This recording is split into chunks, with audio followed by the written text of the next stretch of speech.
오늘 함께 읽을 성경 말씀의 이 구절은 요한복음 17장 1절에서 5절 말씀입니다. 저와 함께 교독하시겠습니다. 예수께서 이 말씀을 하시고 눈을 들어 하늘을 우러 이르시되 아버지여 때가 이르렀사오니 아들을 영화롭게 하사 아들로 아버지를 영화롭게 하게 하옵소서. 아버지께서 아들에게 주신 모든 사람에게 영생을 주게 하시려고 만민을 다스리는 권세를 아들에게 주셨음이로소이다. 영생은 곧 유일하신 참 하나님과 그가 보내신 자 예수 그리스도를 아는 것이니이다. 아버지께서 내게 하라고 주신 일을 내가 이루어 아버지를 이 세상에서 영화롭게 하였사오니 함께 읽겠습니다. 아버지여, 창세전에 내가 아버지와 함께 가졌던 영화로서 지금도 아버지와 함께 나를 영화롭게 하옵소서. 아멘. 오늘 제가 이 요한복음의 말씀으로 전할 설교의 제목은 세상에 앞서 가지신 영광입니다. 고린도전서 13장을 사랑장이라고 부르고 히브리서 11장을 믿음장이라고 부르는 것처럼 이 요한복음 17장을 부르는 별명이 있습니다. 그것은 대제사장의 기도입니다. 제사장은 하나님과 사람 사이에서 중보하는 역할을 하죠. 구약시대에는 사람들이 죄를 지으면 제사장을 통해서 하나님 앞에서 제사를 드리고 하나님과 화해를 이루게 되었습니다. 그리고 예수님이 오신 후로는 예수님께서 친히 제사장이 되시고 또 친히 그 제물이 되셔서 하나님과 사람 사이에서 완전히 단번에 제사를 드리시고 사람과 하나님 사이를 화목하게 하셨습니다. 그 사실을 우리는 알고 있습니다. 예수님은 그런 대제사장으로서의 임무와 또 자신이 완전한 제물이 되시기 그 이전에 십자가에 달려 죽으시기 이전에 이 기도를 성부께 드리고 있는 것입니다. 예수님이 일생을 사시면서 참 얼마나 많은 기도를 하셨을까 생각이 되지만 습관을 따라서도 감람산에서 기도도 하시고 그때가 아니더라도 수시로 참 기도하셨을 테고 또 사람들을 가르치기 위해서 때로 공개적으로 기도하시기도 하셨죠. 그런데 그 많은 기도가 전부 성경에 기록되지 않고 몇몇의 기도만이 이 성경에 기록되어 있습니다. 저는 기도에 대해서 참 오래된 고민이 있었습니다. 그것은 성도에게 기도란 무엇인가 하는 것이었습니다. 기도는 분명히 하나님께 아뢰고 그분의 응답을 듣기 위한 것이죠. 나의 부족함을 인정하고 하나님을 의뢰하는 그런 겸손이기도 하고 또 하나님이 어떻게 응답하시든지 그 말씀에 순종하겠다는 순종의 자세이기도 합니다. 근데 제가 궁금했던 것은 무엇이냐면 그런데 그것을 이 기도를 과연 열심히 해야 하는가 하는 대목이었어요. 왜냐하면 하나님께는 완전하고 분명한 그런 선한 계획이 있으시고 또 하나님은 누구의 방해도 간섭도 받지 않으시고 그 계획을 이루실 능력이 있으신 분인데 그러면 과연 성도의 기도는 그 가운데 어떤 의미를 갖는가 하는 질문이 제게 있었던 겁니다. 저는 이런 생각들 속에서 사실 이 말씀을 준비하기 전까지도 그 생각들에서 자유롭지 못했는데요. 그래서 어쩌면 이 말씀은 제가 설교하러 올라오긴 했지만 성령께서 저를 먼저 가르치시기 위하여 주신 말씀이라 그렇게 생각도 하게 되었습니다. 저는 예수님께서 하신 이 기도 가운데서 참 짧은 이 1절에서 5절 말씀에 집중했습니다. 그리고 예수님께서 하나의 간구를 반복하시는 것을 보게 되었습니다. 그것은 영화롭게 하소서라는 간구였습니다. 원문에서 번역하면 이 밑에 다른 색깔로 된 것처럼 당신은 나를 영화롭게 하십시오 하는 강한 어조의 명령법으로 된 그런 말씀입니다. 예수님은 자신의 죽음을 앞두시고 자기를 영광스럽게 하시라는 기도를 드리고 계십니다. 예수님은 왜 이런 기도를 드리고 계시는 것일까? 영광이 무엇이길래 죽음을 눈앞에 두고 있는 그 처절한 때에 나를 영광스럽게 하십시오 라고 아주 간절하게 강하게 아버지께 기도한 것일까? 그런 의문이 있지만 이것은 분명 아주 중요한 부분이겠죠. 일생의 마지막 소원이기도 하고 유언처럼 남기는 요청이기도 합니다. 그러니 저는 우리가 이 예수님께서 구하신 나를 영광스럽게 하십시오라는 의미를 분명하게 알아야 한다 믿습니다. 우리는 이 영광을 구하시는 분이 예수님이 하나님이시라는 사실을 기억하면서 이 의문을 풀어야 한다 생각합니다. 예수님은 하나님이십니다. 우리는 자주 이런 표현을 사용하죠. 하나님, 영광을 받아주십시오. 주께 모든 영광을 돌립니다. 이런 표현을 기도할 때도 그렇고 찬송 가운데도 그렇고 우리가 사용합니다. 근데 이렇게 우리가 영광을 받아주십시오 라고 할 때 그 영광이라는 것에는 어떤 작용을 하게 되는 것일까 하는 생각을 할 수가 있습니다. 달리 말하면 우리가 하나님 영광을 받아주십시오 라고 해서 하나님께서 그 응답을 하셨을 때에 하나님의 영광이 더욱 빛나게 된다든지 아니면 더욱 그 영광이 광대해진다든지 하는 그런 좋은 변화가 있게 되느냐 하는 그런 것입니다. 하지만 하나님의 영광은 그런 우리의 생각들과 다르게 늘어나지도 줄어들지도 않습니다. 하나님의 영광이란 하나님께 속해 있는 존엄한 것이기 때문에 감히 피조물의 어떤 것에 의해서 영향을 받지 않으십니다. 하나님의 영광은 무한하시고 완전하시고 그 자체로 계속됩니다. 우리의 이런 표현은 단지 모든 은혜를 베푸신 분이 하나님이십니다. 나에게 이 은혜를 베푸신 분이 하나님이시니 그 모든 영광 또한 하나님 받아주시고 우리의 찬양도 하나님께 올려드립니다 하는 고백과 같은 그런 말씀입니다. 다시 돌아와서 생각해보면 영광을 구하시는 예수님의 기도도 이러한 맥락, 하나님의 영광은 늘어나거나 줄어들지 않는 하나님께 속한 영원한 것이다 하는 이런 맥락 속에서 생각해 보아야 합니다. 예수님은 이 땅에 오셔서 사람으로 인성을 가지셨을 때에도 그분의 영원한 신성, 가지고 계신 그 신성을 잃지 않으셨습니다. 예수님이라는 그 인격 안에서 신성과 인성이 완전하게 동시에 존재하고 있었습니다. 그러나 그의 인성은 신성과 조금 다르게 예수님의 인성은 예수님이 본래 가지신 신성과 다르게 아직 입어야 할 영광을 가지고 있었습니다. 예수님의 인성은 완전하시고 또 예수님은 죄도 없으시지만 그럼에도 아직 영광을 입으셔야 하는 그런 상태에 있었다 하는 말씀입니다. 예수님의 인성은 어떻게 영광을 입게 되실까요? 예수님의 인성은 바로 부활을 통하여 영광을 입게 되십니다. 예수님께서는 죽으시고 다시 사심으로써 자신이 가지셨던 그 신성의 영광을 이 인성에도 덧입게 되기를 간구하고 계시는 겁니다. 그 말씀이 아버지 나를 영화롭게 하여 주십시오 하는 그런 간구입니다. 예수님은 이제 곧 죽음에 들어가십니다. 그분의 인성은 확실히 죽음에 이르실 것입니다.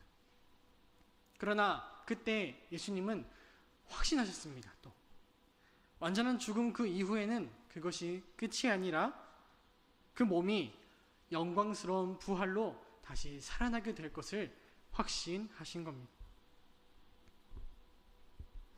그리고 그렇게 부활하게 되는 그 육신은 죽기 이전에 가졌던 몸과는 다른 그런 영광스러운 몸이 되는 것이죠.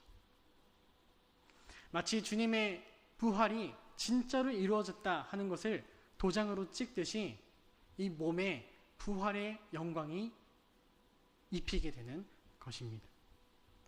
예수님은 그걸 바라보시면서 기도하셨습니다. 그런데 여기서 끝이 아닙니다.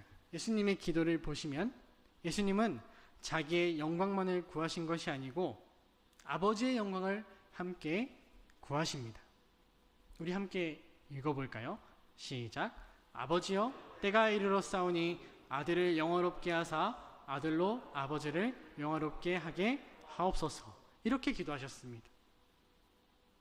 아들로 아버지를 영화롭게 하셨어요. 하옵소서. 이 영광과 부활의 이 요청은 이렇게 풀어집니다. 아버지, 이제 제가 죽어야 할 때가 왔습니다. 아버지, 당신의 아들을 부활로써 영광을 얻게 하십시오. 아들은 부활을 통하여 아버지의 선하신 계획이 성취되었음을 선포하고 아버지께 영광이 돌려지게 할 것입니다. 예수님의 기도를 풀면 이런 말씀이 됩니다. 여기에 이 하나의 연결고리가 보이십니까? 아들은 부활로써 영광을 얻게 되고 그 부활이라는 것은 복음, 하나님의 영원하신 선한 계획이 이루어졌다는 것에 대한 확증이고 그래서 하나님은 그 복음의 영광을 통해서 찬양을 받게 되시는 것입니다. 이것이 하나로 쭉 연결되어 있습니다. 따로 있지 않습니다. 그래서 우리가 종합을 해서 생각을 해보면 예수님께서 기도를 하셨을 때 예수님은 무엇을 간구하신 것인가? 나를 영화롭게 하옵소서라는 그 간구는 어떤 것인가 했을 때는요, 예수님의 기도는 단 하나였던 겁니다. 그의 기도는 아버지의 계획이 온전히 성취되기를 바라신 것입니다. 오직 그것만을 바라셨습니다. 아들께서는 아버지의 그 계획을 모르지 않으셨고 또 혹시나 아버지의 그 계획이 흐트러질까봐 염려하여 기도하신 것이 아닙니다. 아들은 아버지의 선한 계획이 반드시 이루어질 것을 아셨습니다. 그럼에도 예수님은 자신의 죽음을 앞둔 그 시점에 더욱 아버지의 계획이 이루어지게 해달라고, 그의 선하신 뜻이 나의 부활로서 이루어지게 해달라고 그렇게 기도하십니다. 그 계획은 비록 자신의 죽음을 포함하고 있긴 하지만 그럼에도 그 하나님의 선하신 계획이 이루어지기만을 구하신 예수님입니다. 그것은 달리 예수님의 순종이라고도 우리가 표현할 수가 있겠습니다. 자신의 죽음조차도 아버지의 계획 안에 순종하시고 기도조차도 그 순종하시는 마음을 따라 기도하신 것입니다. 예수님의 순종은 때로 놀랍습니다. 예수님은 스스로도 성부 하나님과 동등하신 성자 하나님이시죠. 그의 영광은 성부와 동등하십니다. 그런데 그 성자께서 아버지의 계획이라고는 하지만 자신의 죽음을 담은 계획이, 그 계획이 이루어지도록 간절히 간구하고 계시는 거예요. 저는 이 부분이 참 충격적입니다. 자신의 목숨도 자신의 영광도 뒤로 한 채 오로지 성부의 계획이 이루어지기만을 그렇게 기도하신 예수님이십니다. 우리는 빌립보서의 한 말씀에서 이 성자의 기도가, 아버지와 자신의 영광을 구하시던 예수님의 기도가 어떻게 이루어지고 또 그것을 통해서 어떤 찬양을 받게 되셨는지 그것을 알 수가 있습니다. 제가 한번 읽어드리겠습니다. 그는 근본 하나님의 본체시나 하나님과 동등됨을 취할 것으로 여기지 아니하시고 오히려 자기를 비워 종의 형체를 가지사 사람들과 같이 되셨고 사람의 모양으로 나타나사 자기를 낮추시고 죽기까지 복종하셨으니 곧 십자가에서 죽으심이라. 이러므로 하나님이 그를 지극히 높여 모든 이름 위에 뛰어난 이름을 주사 하늘에 있는 자들과 땅에 있는 자들과 땅 아래에 있는 자들로 모든 무릎을 예수의 이름에 꿇게 하시고 모든 입으로 예수 그리스도를 주라 시인하여 하나님 아버지께 영광을 돌리게 하셨느니라. 아멘. 이렇게 기록되어 있습니다. 그렇게 간절히 기도하시던 예수님의 기도가 이루어졌습니다. 배움에는 끝이 없다고 하죠. 근데 끝이 없는 것이 또 하나가 있습니다. 그것은 우리가 이 인생을 마치기까지 계속해서 거룩해져 가는 일입니다. 그것을 성도의 성화라고 제가 이제 가르치죠. 그런데 그렇게 거룩해져 감에 있어서 우리의 기도 또한 계속해서 거룩해져야 합니다. 우리의 기도가 우리의 바람에서 벗어나서 하나님의 원하심을 향하여 계속 가까워져야 한다는 그런 말씀입니다.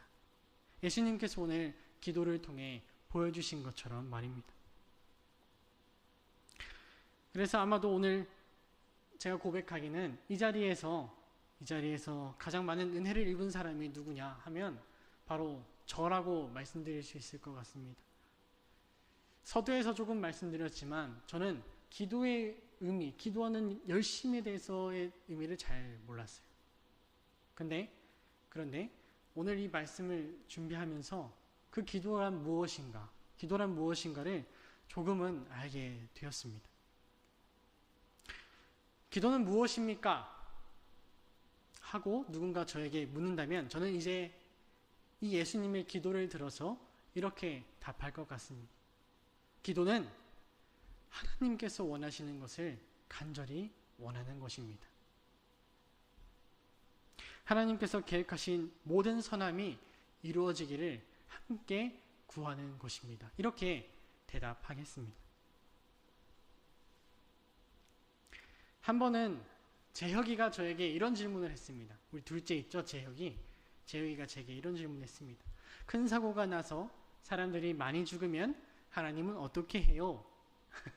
이 질문이 단번에 이해가 되시나요? 약간 모호한 질문인데요. 다시 되묻고 답하면서 알게 되었는데 이 의미가 이런 겁니다.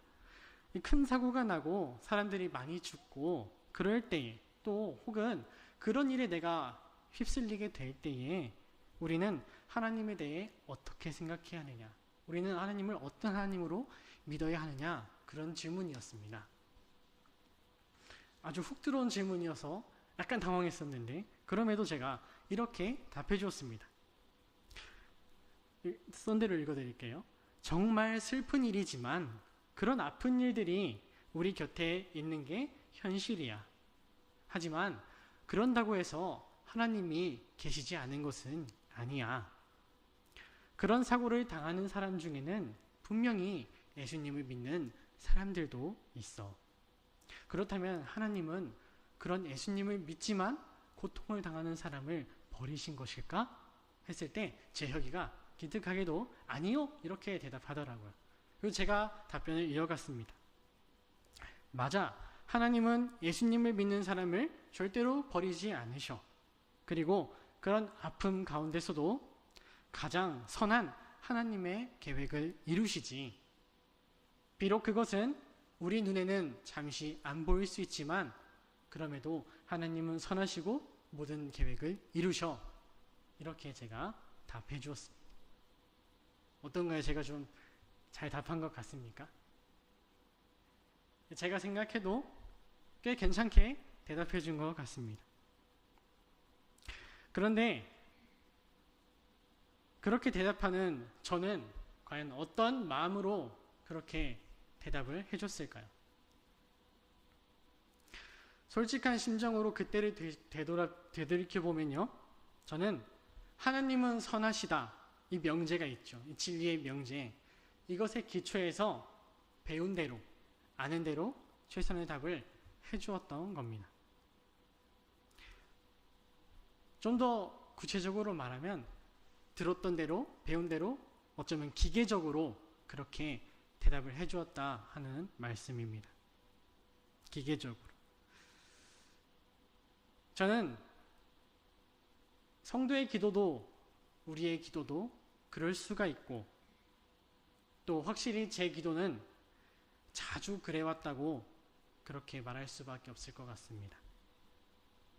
저는 여러 가지 문제를 당했을 때 기도했어요. 하나님을 찾고 아버지를 부르고 나의 모든 문제를 맡겼습니다. 기도했어요. 틀린 기도가 아니었습니다. 그런데 문제는 그 안에 자주 진심이 빠져 있었다는 겁니다. 기도하고 나면 이런 생각이 있는 거죠. 나는 기도했으니까 이제 하나님이 계획하신 대로 이루실 거야. 나는 내 몫을 다 했어. 나는 남을 위해서도 기도했고, 나를 위해서도 기도했고, 그런 중에 하나님의 뜻을 위해서 기도했고, 이제 나는 할 일을 다 했어. 이제 다음은 하나님의 몫이야. 하나님이 하실 거야. 그런 마음이었던 거죠. 그 모양새는 하나님을 믿고 맡기는 모양새를 가지고 있지만, 실상은 하나님께 내 공을 넘기고 더는 신경 쓰지 않는 그런 자세였습니다. 그리고 그걸로 족하다고 믿었습니다. 부족했지만 그럼에도 하나님이 이루실 것은 믿고 있었으니까요. 그런데 오늘 예수님께서 보이신 기도에서 저는 새롭게 기도를 알게 되었습니다. 예수님은 간절히 원하셨습니다. 오직 하나님의 뜻이 이루어지기를. 세상을 창조하셨던 그 창조주이신 예수께서 자신의 영광조차도 내려놓으시고 자기의 목숨도 내려놓으시고 오직 아버지의 뜻만이 이루어지기를 간절히 원하셨습니다. 아버지께 공을 넘기고 이제 아버지를 믿습니다. 아버지께서 알아서 해주세요. 그러신 게 아니라 아버지와 함께 아버지의 뜻을 더 간절히 원하신 겁니다. 공을 넘기고 손을 놓은 게 아니라 그 공을 더욱 품고 더 간절히 원하여 하나님의 원하심을 함께 기도하셨다 하는 말씀입니다. 사랑하는 우리 성도님들, 요즘 무엇을 기도하고 계신지요? 저는 요즘에 기도할 것들이 참 많습니다. 참 때때마다 필요한 것들은 왜 그렇게 많고 부족한 것은 왜 그리 많고 내 손으로 해결할 수 있는 것은 너무나 작은지 참 모르겠습니다. 그런데도 어쩌면 그런 가운데서 그 부족함을 알고 더 아버지를 찾기에 그것이 복이 되지 않나 그런 생각도 듭니다. 그러나 돌이켜보면 그런 기도 가운데 저 스스로요, 나는 과연 얼마나 하나님의 원하심, 하나님이 계획하신 것을 구했는가 하는 생각을 하게 됩니다. 나의 필요는 정말 앞뒤 종이 빽빽하게 적어서 올려드렸지만 과연 나는 하나님의 원하심에 대해서는 얼마나 기도하고 있는가, 그런 생각이 들었던 거죠. 예수님의 기도를 보면서 되짚어 봅니다. 이 밤에 성령 하나님께서 예수님의 기도를 통해서 우리에게 가르치시기를 소망합니다. 오늘 설교의 제목이 세상에 앞서 가지신 영광이었는데요. 이 설교를 더 꼼꼼하게 준비하다가 세 글자를 더 붙였으면 좋겠다 생각이 들었습니다. 세상에 앞서 가지신 영광, 의로도를 붙였으면 좋겠습니다. 세상에 앞서 가지신 그 영광으로도 오롯이 아버지의 원하심만을 함께 간절히 원하셨던 그런 예수님의 모습을 보면서 우리 도토리 교회도 아버지의 원하심을 품고 기도하는 그런 교회가 되기를 소망합니다. 제가 잠시 기도하겠습니다. 아버지, 하나님의 원하심은 어디에 있습니까? 늘 제 말만 하기 바빠서 아버지의 원하심을 들을 새가 없었습니다. 하나님 우리에게 말씀하여 주시고 오늘 우리에게 본을 보이신 예수님처럼 하나님의 원하심을 품고 기도하는 내가 되게 하여 주시옵소서. 예수님의 이름으로 기도합니다. 아멘. 함께 주기도문으로 수예배를 마치겠습니다. 하늘에 계신 우리의 아버지여, 이름이 거룩히 여김을 받으시오며 나라의 임하옵시며 뜻이 하늘에서 이룬 것 같이 땅에서도 이루어지이다. 오늘날 우리에게 일용할 양식을 주옵시고 우리가 우리에게 죄 지은 자를 사하여 준 것 같이 우리의 죄를 사하여 주옵시고 우리를 시험에 들게 하지 마옵시고 다만 악에서 구하옵소서. 대개 나라와 권세와 영광이 아버지께 영원히 있사옵나이다. 아멘.